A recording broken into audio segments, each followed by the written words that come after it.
نصیحت کے بہت سے آداب ہیں اور نصیحت کے اندر بہت سی حکمتیں چھپی ہوتی ہیں کہ نصیحت بعض مرتبے ایسے موقع پہ کی جاتی ہے جو کڑوی ہوتی ہے، لیکن نصیحت کا اصل رخ نصیحت ہمیشہ وہاں کرنی چاہیے جہاں جذبہ محبت پایا جا رہا ہو۔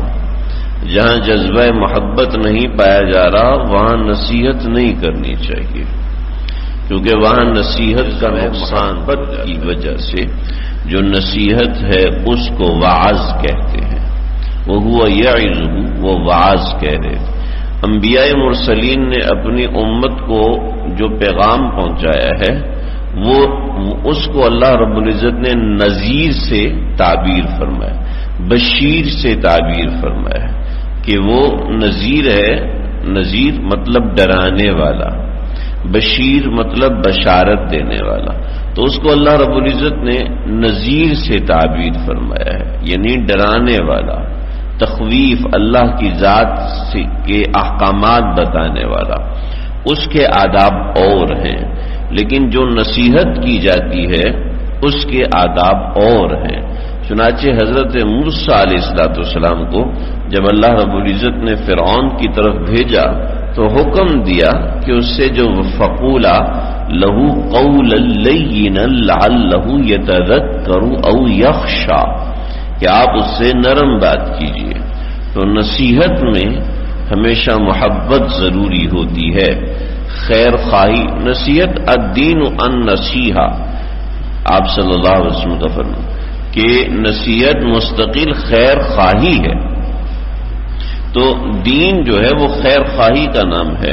چنانچہ اگر دل میں دوسرے کے لیے نفرت ہے اور وہاں واعظ کر رہا ہے تو ظاہری بات ہے وہ لہجہ بھی غلط ہوگا اور انداز بیان بھی بڑی جلدی نصیحت کرنے میں جلدی کرتے ہیں، اس سے نقصان ہو جاتا ہے، اس سے پریشانی ہوتی ہے کہ نصیحت اپنے وقت پر اثر کرتی ہے۔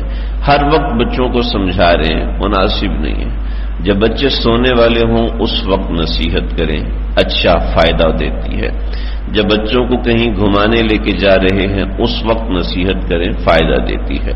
جب بچے دسترخوان پہ بیٹھے ہوئے ہیں اس وقت نصیحت کریں، زیادہ فائدہ دیتی ہے۔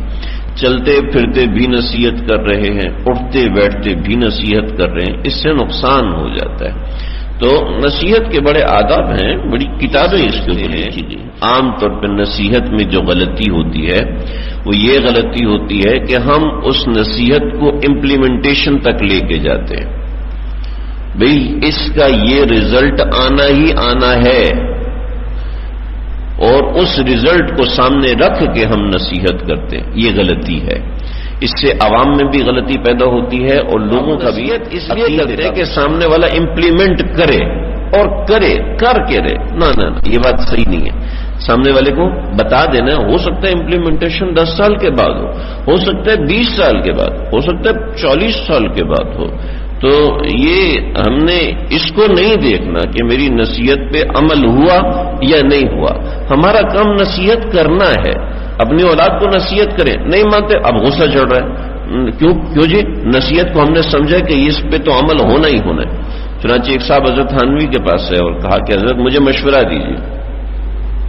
حضرت نے فرمایا میں آپ کو مشورہ ہرگز نہیں دوں گا۔ حضرت کیوں؟ فرمایا آپ مشورے کو حکم سمجھتے ہیں، حالانکہ مشورہ ہوتا ہے۔ اتنی بنیادی بات سمجھ کہ مشورہ اور چیز ہے، حکم اور چیز ہے۔ ایسے ہی نصیحت اور چیز ہے، آرڈر پاس کرنا اور چیز ہوتا ہے۔ ماں باپ اپنی اولاد کو نصیحت کرے، حکم نہ دے، نصیحت کرے۔ حکم دینے سے نقصان ہو جاتا، بڑے نقصان